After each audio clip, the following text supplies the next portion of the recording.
Welcome to our personal hell.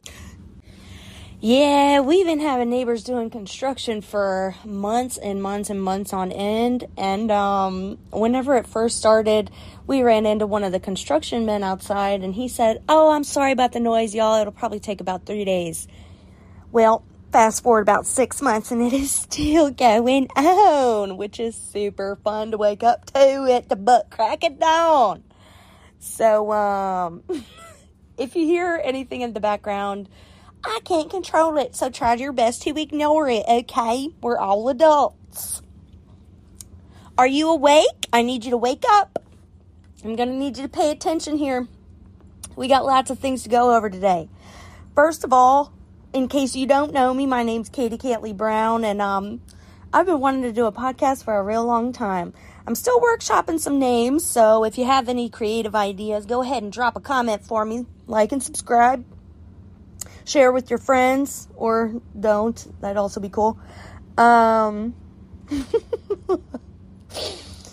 Today in good old Baltimore, it's about 80 degrees out there. Pretty sunny. It's a beautiful day. I've been enjoying that weather when I go out to smoke, because otherwise I'll be staying my butt in the air conditioning. Today I have been playing a lot of Donkey Kong. We are to the point where, and when I say we, I mean my husband and I, where we've beat the whole game, but now we got to go back and collect what's called a relic, okay? You got to collect all the relics. There's one per world, and I think there's like 5 or 6 worlds, and then once the relics are completed, then it unlocks a secret world, I think. To be honest, I don't know. Now, I used to play Donkey Kong when I was little. Not even. I used to play it when I was like 12 or something on the Wii, and that one did unlock a hidden world. So, really, I'm just hoping and praying it's the same kind of thing. Who knows?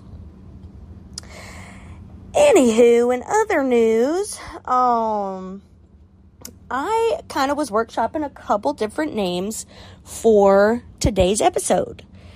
The first that I thought of was called Canceling Myself, so y'all don't get the chance to. Y'all know how cancel culture works. We've all heard it. We've all done it in our own minds. You know, it's easy to cast judgment on people you don't know. And I figured I'd get ahead of the game. Not that I've done anything too bad, but y'all kind of understand what I'm talking about once we get into it. And the other name that I was thinking about was called The Lengths I'll Go To for Attention. Now, I don't know about y'all, but when I was younger, I definitely loved me some attention, okay? And you could even apply that to today, because I am doing this podcast. Now, who knows if it's just going to be for friends and family. As of right now, just to make myself not nervous and make my heart palpitate while I do this, it is going to be for friends and family only. But there have been some crazy lengths I've gone to for attention, and that's kind of going to be what we get into today, okay? And if you've ever gone to any crazy lengths for attention, I'd like to hear about that. Go ahead, drop a comment for me. But to be honest with you, why I wanted to start this podcast was for a couple different reasons. For those of you that know me, and as many of you will come to know, I sure can talk, okay? I love chatting. What me and my friends say is that we got the gift of gab. We got the get to gab. I love talking. I could do it all day long till my voice gives out. And I just feel like this is a great outlet for me not to drive my friends and family crazy by talking them up all the time. But my other reason that I was thinking about is, you know, there's just so much always happening in the world with all the information we get from social media, all the news that we're reading every single day. It's been crazy. I mean, yeah, as long as I can remember, the news has been crazy, and most of the time it's bad news. And one of my favorite things in the world to do is laugh. I love to giggle. I love to do anything for a laugh, and I love joking around with people. And I figured, what better way to bring a little bit of light into my friends and family's lives than to make them chuckle every now and then. It's just a fun time. So, anywho, that's what I wanted to do with this podcast, is just be a little beacon of light, hopefully, and just have fun with it. We'll see where it goes. I hope that this kind of sounds like we're on the phone or something. Listen, this is definitely a work in progress. We are working from ground zero here. So bear with me. I'm sure at some point I'll be able to get a little bit better production quality, but let's just pretend we're on the phone. Just put me on in the background, listen to me while you do your chores or you're driving. That's like my favorite thing to do personally. One of my favorite things to do is to put on a YouTube video or a true crime something or other and just do what I gotta get done and have it on in the background. So today I am going, obviously, to talk about the lengths I've gone to for some attention. Have you ever done that? If you have, hopefully you'll get a kick out of this. And if you know me, you probably know these stories, but if you don't, just know I have grown. I've gone to therapy. I have tried to become a better person, okay? My first story, when I was thinking about this whole concept, definitely was the first one to come to mind for me. And it's one that just makes me want to crawl in a hole and die every single time I think about it. So whenever me and my siblings were younger, we used to go spend the night with our grandparents all the time. And anytime that we would go on a Saturday, we'd end up going the next day on Sunday. And we were really familiar with this church. We would obviously go to Sunday school and Sunday service and sometimes a Sunday evening service. And then a lot of Wednesdays they would have, they would have like a meal time. And then I think they'd do Bible study. But girl, I don't know. I would eat and I would pass out on my grandma's lap. So I don't really know what they were doing, but so we were very familiar with everybody there, and they knew our family, and yeah, it was comfortable. So this one Saturday, I spent the night at my grandparents' house by myself, and I couldn't have been more than 5, maybe even younger than that. And whenever we went to Sunday school the next day, I walked in there, and the Sunday school teacher gave me a hug, asked how my family was doing and why they weren't at church with us this morning. And I said, well, they all died in a car crash. Now, you may be shocked and you may be wondering, Katie, why would you say that? Because just so y'all know, my family is very much alive and well. I have 2 brothers and 2 parents that are indeed breathing and still very much alive.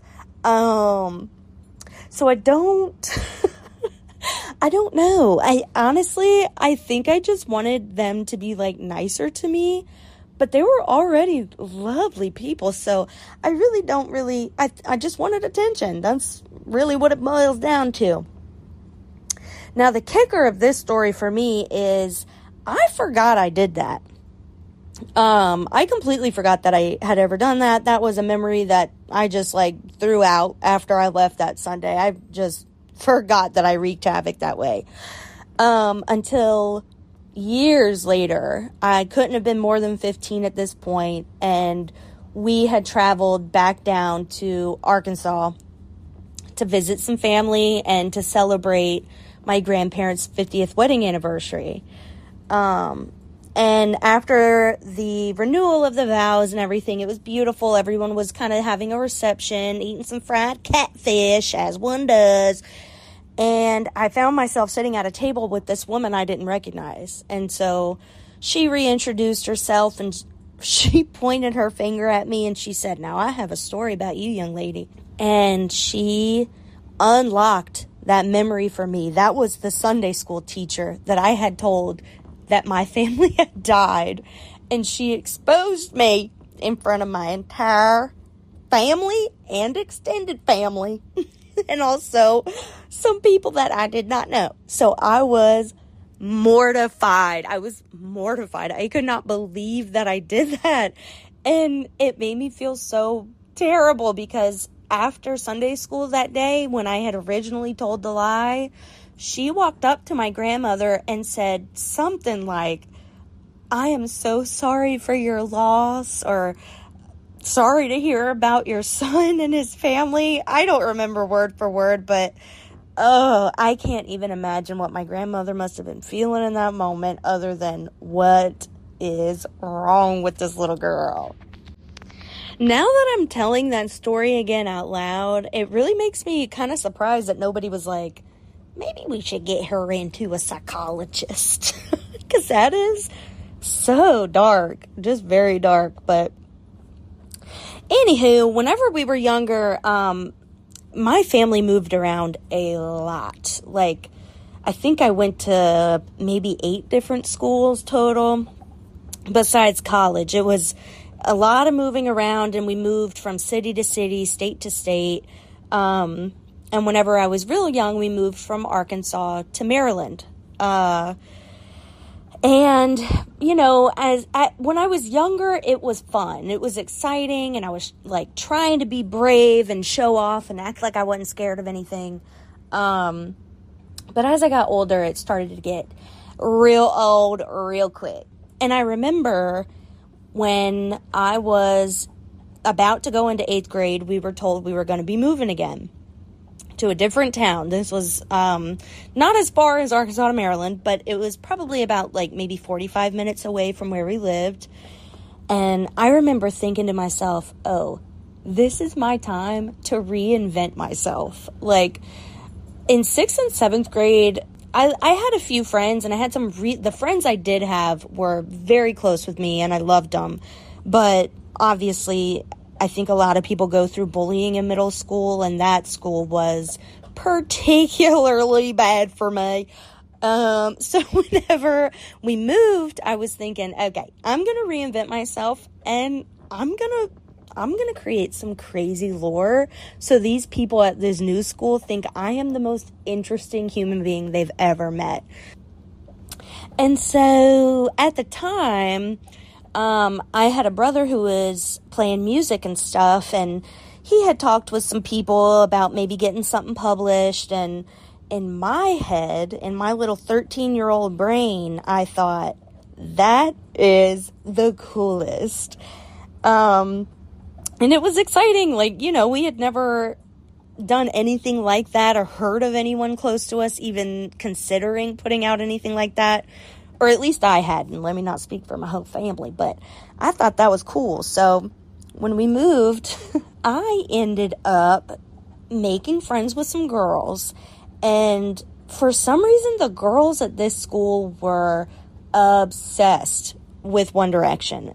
I mean, unless you were 12 and going through that same time that I did, you don't get it. The Bieber fever and the One Directioners and all these little girls were obsessed with these guys. Now, anyone who knows me knows I've always been a Swiftie, so I wasn't like a huge fan. And to be honest with you, I had only known like maybe 1 or 2 songs by One Direction at the time. But on my first day there, I remember trying to make friends, and instead of welcoming me into the group, they of course had to ask the all-important question. Well, before we let you sit with us, do you like One Direction? And I was thinking, oh crap, okay. So I panicked and I said, sure, yeah. And thank goodness I did. They let me sit with them. And I remember trying to bond with some girls, and they were asking where I was from and what I was doing there. And I decided to lie. And I said, well, my brother is a aspiring musician, and he actually is really close personal friends with One Direction, all of One Direction. And now that I'm saying this out loud, I'm wondering if my siblings even know that I did this. Mainly the one that I leeched onto, acting like he was like super famous and was best friends with One Direction. I don't know if they know this about me, but I told these girls I knew One Direction because my brother was best friends with them. And, you know, the weeks were passing and they would ask me certain questions and I would act like I had been to an award show over the weekend or, you know, whatever. And the lie kept growing and growing and growing, and I would have to come up with like fake stories about hanging out with the One Direction guys and like Harry Styles as if I knew them, until one day these two girls who I was very close with at this point sat me down in one of our class, and they said, Katie, we know you're lying. We know that you don't know One Direction. We know that this is fake. Like, it's okay. We'll still be your friends. They were so sweet about it. They were so forgiving, and they did not have to be. You know how mean some middle schooler girls can be. And instead of being like, all right, you got me, let's still be friends though, I doubled down. I stood on business, and I said, I am not lying. I know them. I am close personal friends with them. So anyway, the stories about One Direction, I kind of started to fade out a little bit until they stopped altogether. And it was kind of just a unspoken understanding between the three of us that, yeah, that was all BS. And I can't believe they remained friends. I still was friends with them up until I moved again. So shout out to those two girls. Sorry about the lie. Thanks for being cool about it. Just the things that like kids will do in order to fit in is crazy. Now, the other thing that I was thinking about when I was thinking about the things I used to do for attention is kind of crazy. And I don't know who knows this lore about me. But my dad's a pastor, and a great one at that. And I really admire him a lot. He's my hero. Everyone who knows me knows that my dad's my hero. And I really look up to him. And so when I was about maybe 12 or 13, I approached him about the possibility of preaching. Long story short, I preached twice at this church. I got up there, I had written the whole thing myself, and of course, I had his help, but I got up there and I preached twice. Girl, what was you doing? Because I think I've admitted this to my dad in recent years, like since I've been grown, but I literally just wanted attention. I just wanted the people of the church looking at me, hearing what I had to say. Like, there was no real, hey, I want to do this to help people. Hey, I want to do this to bring people closer to God. No, it was, I wanted to get up there and show off. And that is just so embarrassing to think about. And, you know, after thinking about, like, these 3 stories, and there's plenty more where that came from, by the way. It was kind of hard picking and choosing. After thinking about all these stories, I just started thinking, like, dang. Am I the problem? Yeah, I am. Do most kids pull this kind of crap, though? Maybe. But you know what? As I said before, I've grown, I have worked on myself, and I don't do those things anymore. I don't pull those stunts, okay? That's what we call character development. It is truly crazy, some of the things that we do as kids, and I got a kick out of reminiscing on all this. And I would love to share more if, like, people were interested in it. I got plenty of crazy, stupid crap I used to do when I was younger. So, y'all drop a comment if you'd like to hear more about it.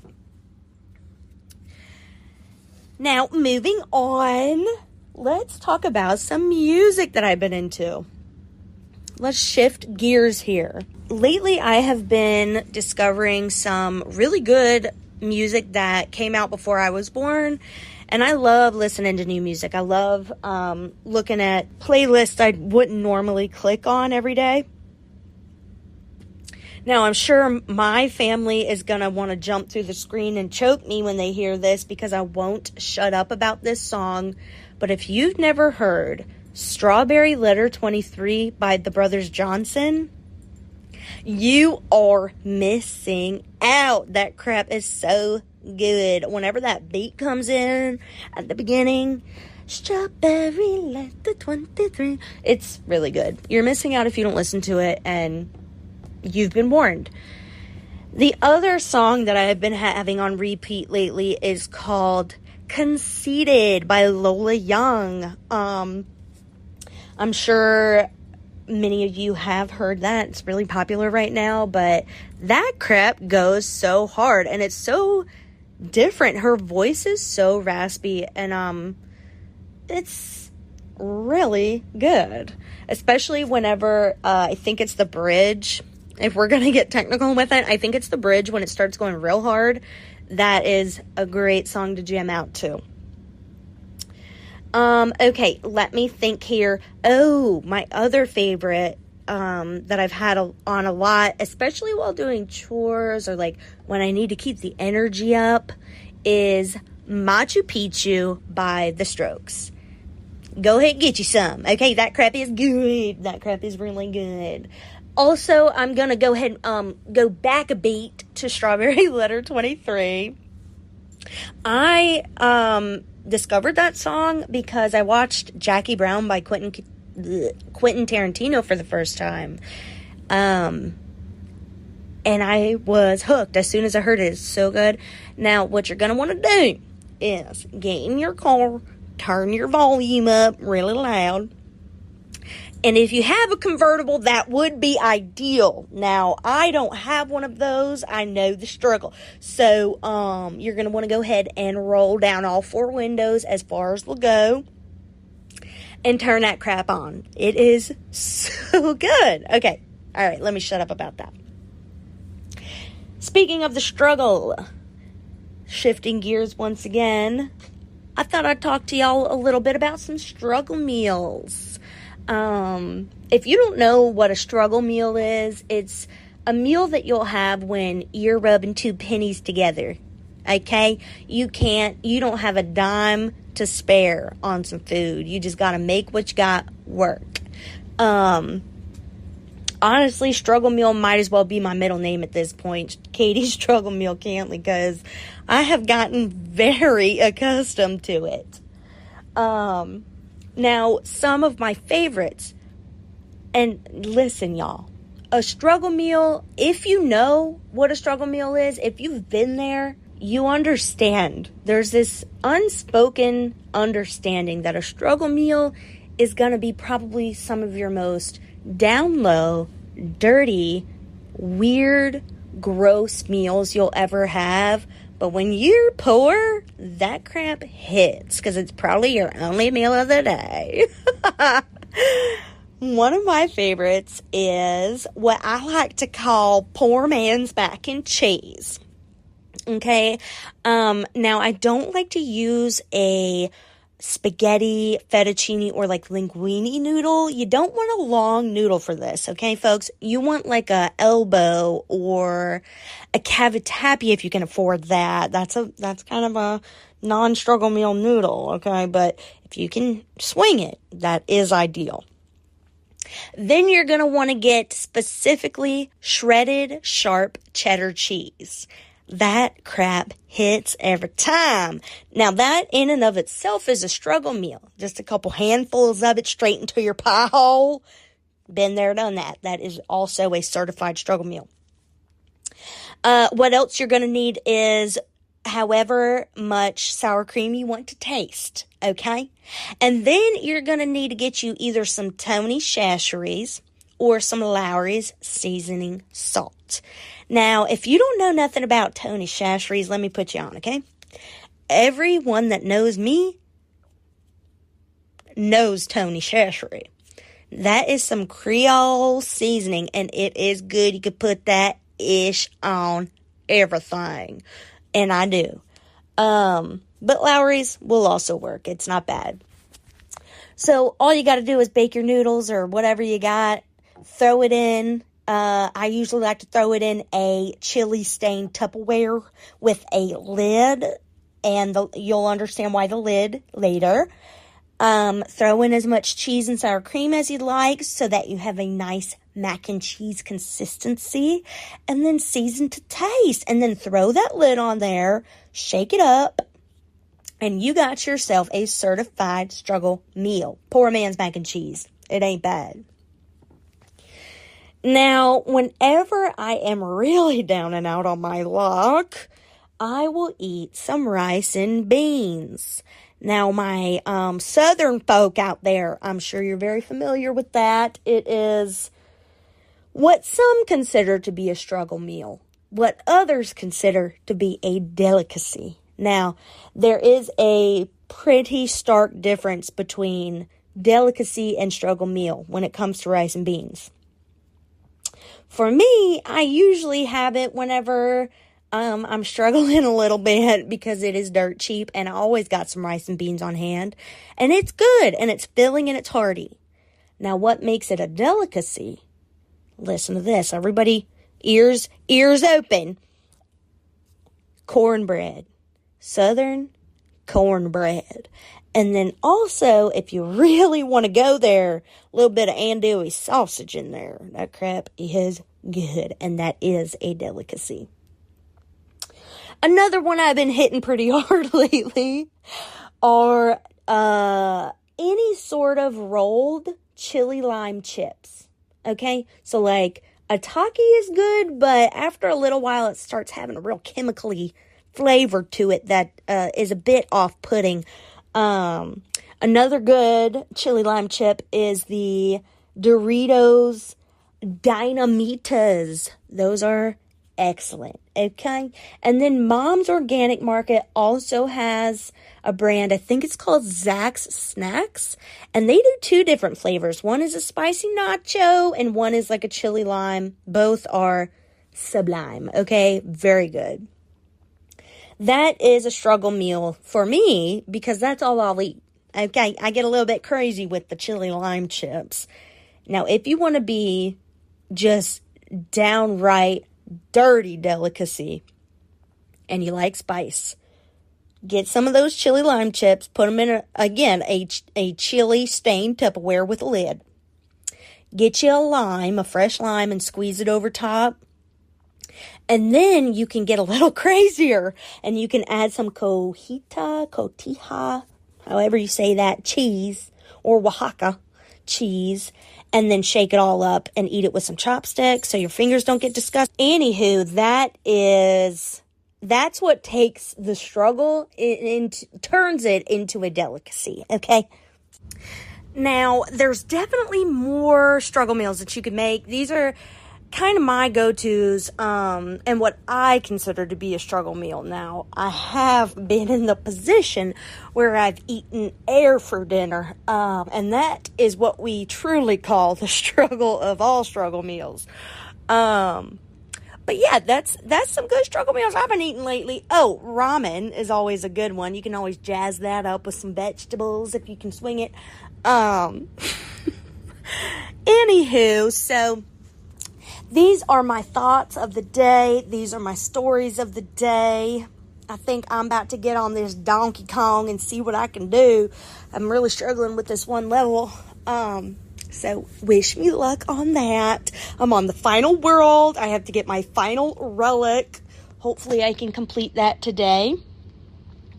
Definitely working so hard today, as you can see, or hear, I guess. Anyway, I hope you have a lovely rest of your day, and take a shot every time I say And also, sorry if me code switching back and forth between, normal conversational voice to kind of like my normal, like when I'm talking to myself, or my family voice when I'm trying to be weird. Okay. So that's just something I do. And hopefully it's not insufferable to listen to. Enjoy. Let me know if y'all'd like to hear episode 2. I got some ideas going. Me and my conglomerates are really trying to push some ideas through the pipeline here. So you let me know, and I'll get with my team and my agents and my management, and I'll see what I can do for y'all. All right. Y'all take it easy now. Bye-bye.